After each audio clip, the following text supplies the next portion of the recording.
ইফালে যোগীঘোপাত দ্বিতীয় দিনা অব্যাহত আছে উচ্ছেদ অভিযান। আভ্যন্তৰীণ জল পৰিবহণ বিভাগৰ ভূমিত চলিছে উচ্ছেদ। জল পৰিবহণ বিভাগৰ বন্দৰৰ ভূমিত এতিয়া উচ্ছেদ চলা পৰিলক্ষিত হৈছে। আমি দৃশ্যাংশ আপোনালোকক দেখুৱাইছিলোঁ। যোগীঘোপাত দ্বিতীয় দিনা অব্যাহত আছে উচ্ছেদ অভিযান আৰু IWTৰ তৰফৰ পৰা এই ধৰণৰ উচ্ছেদ চলোৱা হৈছে। আভ্যন্তৰীণ জল পৰিবহণ বিভাগৰ ভূমি দখলমুক্ত কৰাৰ চেষ্টা চলোৱা হৈছে। জল পৰিবহণ বিভাগৰ ভূমি একাংশই দখল কৰি ব্যৱসায়িক প্ৰতিষ্ঠান খুলিছিল, ঘৰ দুৱাৰ সাজিছিল আৰু আৰক্ষীয়ে সহযোগত বৰ্তমান জিলা প্ৰশাসনে এইদৰে আচলতে উচ্ছেদ চলোৱা পৰিলক্ষিত হৈছে। জল পৰিবহণ বিভাগৰ বন্দৰৰ ভূমিত উচ্ছেদ চলিছে। উচ্ছেদস্থলীত মোতায়েন কৰা হৈছে বিশাল আৰক্ষী বাহিনী। মঙলবাৰে প্ৰায় 2 শতাধিক ব্যৱসায়িক প্ৰতিষ্ঠানত উচ্ছেদ চলাইছিল প্ৰশাসনে আৰু তাৰ মাজতে এইবাৰ পুনৰ উচ্ছেদ অভিযান অব্যাহত আছে। দ্বিতীয় দিনাৰ কাৰ্যসূচী এই মুহূৰ্তত আমি দেখুৱাইছোঁ। কেইবাখনো এক্সকেভেটৰৰ জৰিয়তে এইদৰেই অভিযান চলোৱা পৰিলক্ষিত হৈছে।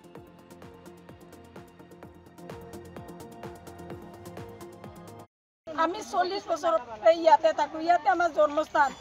আমি ইয়াৰ পৰা আমি জানো পটৰ মাটি এৰিব লাগিব। আমি জানো যেতিয়া মণ্ডল আহিলে চব চাই গৈছে, পুৰা তদন্ত কৰি গৈছে। আমাক কৈছে তোমাক মূল্যমানখিনি দিম। আজি পৰ্যন্ত আমি কোনো মূল্যমান পোৱা নাই।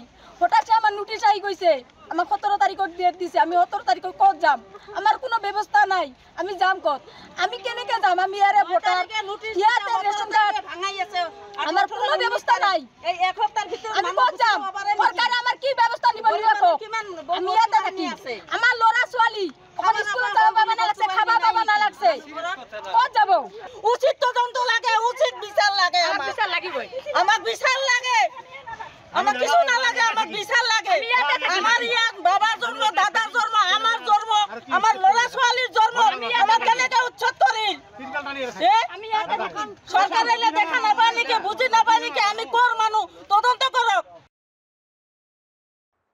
ইফালে যোগীঘোপাত দ্বিতীয় দিনা অব্যাহত আছে উচ্ছেদ অভিযান। আভ্যন্তৰীণ জল পৰিবহণ বিভাগৰ ভূমিত চলিছে উচ্ছেদ।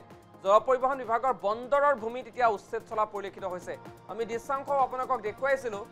যোগীঘোপাত দ্বিতীয় দিনা অব্যাহত আছে উচ্ছেদ অভিযান আৰু IWTৰ তৰফৰ পৰা এই ধৰণৰ উচ্ছেদ চলোৱা হৈছে। আভ্যন্তৰীণ জল পৰিবহণ বিভাগৰ ভূমি দখলমুক্ত কৰাৰ চেষ্টা চলোৱা হৈছে।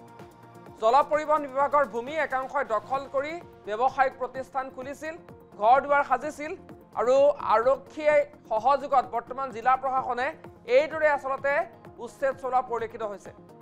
জল পৰিবহণ বিভাগৰ বন্দৰৰ ভূমিত উচ্ছেদ চলিছে। উচ্ছেদস্থলীত মোতায়েন কৰা হৈছে বিশাল আৰক্ষী বাহিনী। মঙলবাৰে প্ৰায় 2 শতাধিক ব্যৱসায়িক প্ৰতিষ্ঠানত উচ্ছেদ চলাইছিল প্ৰশাসনে আৰু তাৰ মাজতে এইবাৰ পুনৰ উচ্ছেদ অভিযান অব্যাহত আছে। দ্বিতীয় দিনাৰ কাৰ্যসূচী এই মুহূৰ্তত আমি দেখুৱাইছোঁ। কেইবাখনো এক্সকেভেটৰৰ জৰিয়তে এইদৰেই অভিযান চলোৱা পৰিলক্ষিত হৈছে।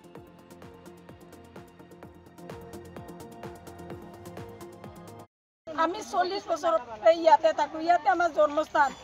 আমি ইয়াৰ পৰা আমি জানো পটৰ মাটি এৰিব লাগিব। আমি জানো যেতিয়া মণ্ডল আহিলে চব চাই গৈছে, পুৰা তদন্ত কৰি গৈছে। আমাক কৈছে তোমাক মূল্যমানখিনি দিম। আজি পৰ্যন্ত আমি কোনো মূল্যমান পোৱা নাই।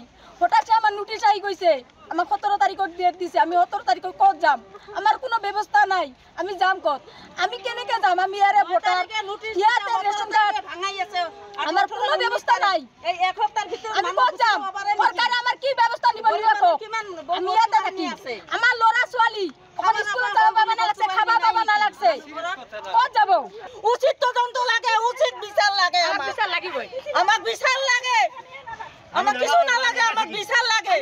আমাৰ ইয়াত বাবাৰ জন্ম, দাদাৰ জন্ম, আমাৰ জন্ম, আমাৰ ল'ৰা ছোৱালীৰ জন্ম। আমাক কেনেকৈ উচ্ছেদ কৰিল?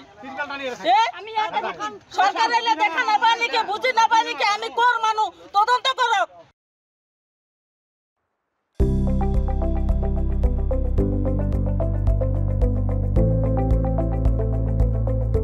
NB নিউজ, সহজ সৰল ভাষাত নৱভাৰতৰ কথা।